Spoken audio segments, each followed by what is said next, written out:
My husband mocked me in front of his entire family. He called me useless, lazy, and good for nothing. They all laughed. They didn't know I had a secret life. And the day he discovered it, everything changed. My name is Sarah Mitchell. I'm 34 years old. I live in a quiet suburb outside Charlotte, North Carolina. On the surface, my life looked perfect. A nice house. A husband with a stable job. But behind closed doors, I was drowning. My husband, Jason, worked as a regional manager at a logistics company. He made decent money. Enough to cover our mortgage and bills. But somewhere along the way, he started treating me like I was invisible. Like I contributed nothing. I didn't have a traditional 9-to-5 job. I worked from home. And to Jason and his family, that meant I didn't work at all. His mother, Linda, made sure I knew it too. Every Sunday dinner at their house felt like an interrogation. So Sarah, still just staying home? Must be nice to have all that free time. Jason would laugh. His sister, Rebecca, would smirk. And I would sit there, silent, swallowing my words. I tried to tell Jason how I felt. I tried to explain that I was working. That I was contributing. But he always brushed me off. You're on your laptop all day, Sarah. That's not a real job. Just accept it. I take care of us. I stopped trying to defend myself. It wasn't worth the fight. But that day, something inside me snapped. It was a Saturday afternoon in October. Jason's entire family came over for a backyard barbecue. His parents. His sister and her husband. His brother, Tyler, and his girlfriend. Everyone. I spent the morning preparing. I cleaned the house. I marinated the chicken. I set up the patio. I made sure everything was perfect. Jason barely acknowledged me. He was too busy showing off his new grill to his dad. When everyone arrived, Linda walked right past me.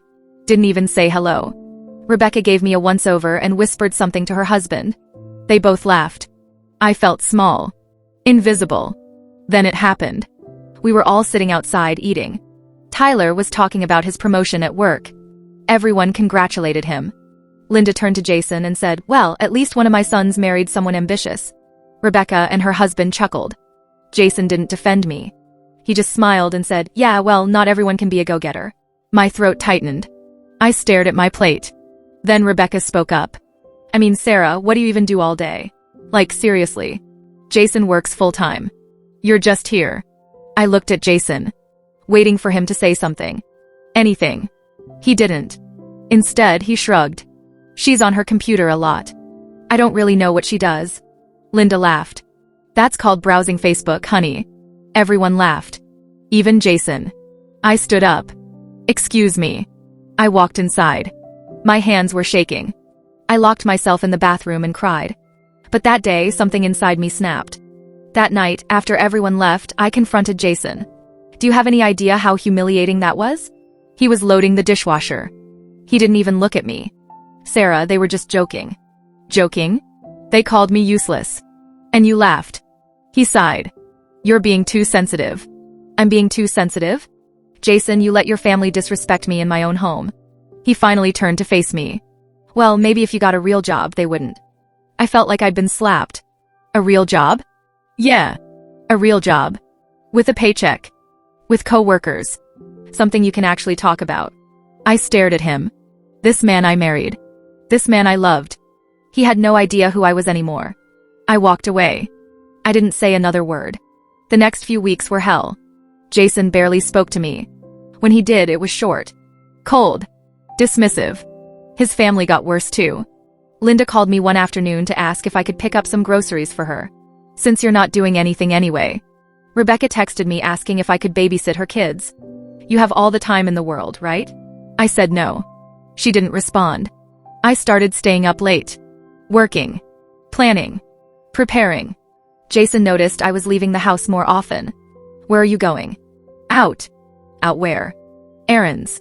He didn't push. He didn't care enough to ask. But one night, he followed me. And he discovered the truth. I had been living a double life for 3 years. Every weekday morning after Jason left for work, I would sit down at my laptop. I wasn't browsing Facebook. I wasn't watching YouTube videos. I was running a 6-figure online consulting business. I specialized in digital marketing strategy for small businesses. I had clients all over the country. I worked with restaurants, boutiques, real estate agents, therapists. I built their brands. I managed their social media. I created their marketing plans. And I made more money than Jason did. A lot more. Last year alone, I cleared $230,000. I never told him. Not because I was hiding it, but because he never asked. He never cared enough to ask what I did all day. He just assumed I was useless. So I let him believe it. I used my income to quietly pay off my student loans. I paid off my car. I invested in a retirement account.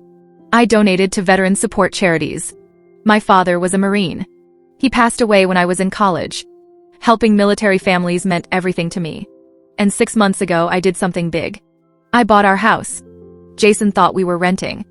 But the landlord I was supposedly paying rent to? That was me. I bought the house outright with my savings. I put it in my name only. Jason had no idea. It was a Thursday night in early November. I had a speaking engagement at a local business workshop. I was one of 3 panelists discussing financial independence for women entrepreneurs. Jason thought I was meeting a friend for dinner. I parked at the community center downtown. I walked inside. There were about 60 people in the audience. I sat on stage with the other panelists. The moderator introduced us. And that's when I saw him. Jason. Standing in the back of the room. Arms crossed. Staring at me. My heart stopped. The moderator introduced me. This is Sarah Mitchell. She's a digital marketing consultant who's built a multiple 6-figure business from her home office in under 4 years. She specializes in helping small businesses grow their online presence. Sarah, welcome. The room clapped. I smiled. But inside I was panicking. Jason's face was frozen. Confused. Shocked. I answered questions for 30 minutes. I talked about my business. My clients. My revenue. My strategies. When the panel ended, I walked off stage. Jason was waiting by the exit. We need to talk. We sat in his car in the parking lot. He didn't start the engine. He just stared at the steering wheel. Finally, he spoke. You make 6 figures? I nodded. And you never told me? I looked at him. You never asked. Sarah, I'm your husband. And I'm your wife. But you treated me like I was nothing. He ran his hands through his hair.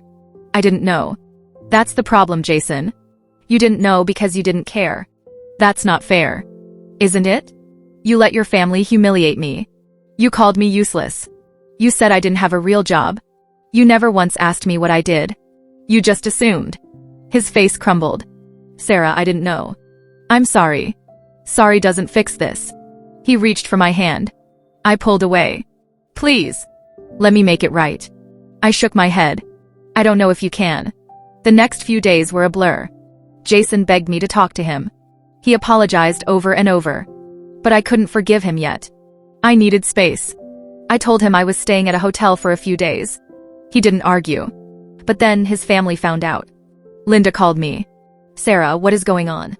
Jason said you're not speaking to him. I took a deep breath. Linda, did Jason tell you what I do for a living? She paused. He said something about you working online? I run a consulting business. I make over $200,000 a year. I've been doing it for 3 years. And none of you ever knew because none of you ever asked. Silence. I continued. You called me lazy. You called me useless. You mocked me in my own home. And Jason let you. So no, Linda, I'm not speaking to him right now. She stuttered. Sarah, I didn't mean to. Yes, you did. I hung up. A week later, Jason showed up at the hotel. He looked like he hadn't slept. He was holding a folder. I need to show you something. I let him in. We sat on the edge of the bed. He opened the folder. Inside were printed bank statements. Bills. Receipts. I looked through them. My stomach dropped.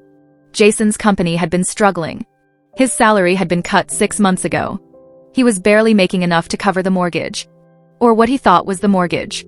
He'd been using credit cards to fill the gaps. He was drowning in debt. Why didn't you tell me? I asked. He looked down. Because I was ashamed. I'm supposed to be the provider. I'm supposed to take care of you. And I couldn't even do that. So I convinced myself you weren't contributing. It made me feel better. It made me feel like I was still in control. I stared at him. Jason, I've been paying for everything. The mortgage isn't real. I own this house. I bought it 6 months ago. It's in my name. His eyes went wide. What? I own our house. I've been letting you think we were renting because I didn't want to hurt your pride. But you hurt mine instead. He started crying. I'd never seen him cry before. Sarah, I'm so sorry. I'm so sorry. I was an idiot. I was insecure. And I took it out on you. I didn't know what to say.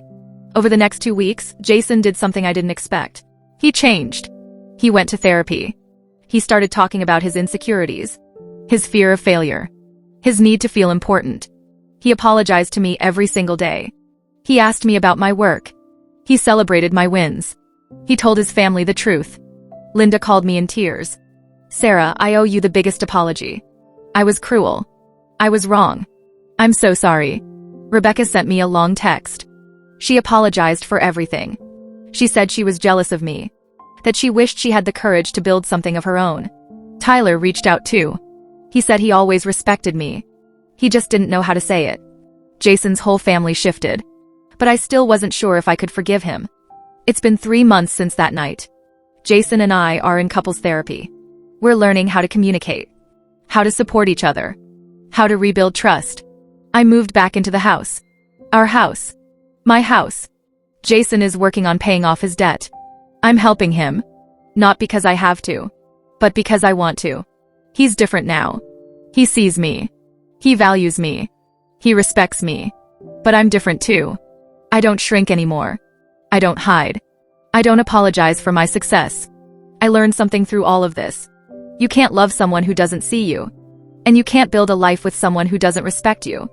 Jason almost lost me. And he knows it. We're not perfect. But we're trying. And that's enough for now. Have you ever been underestimated by the people you love? Tell me your story in the comments. If you want more stories like this, let me know.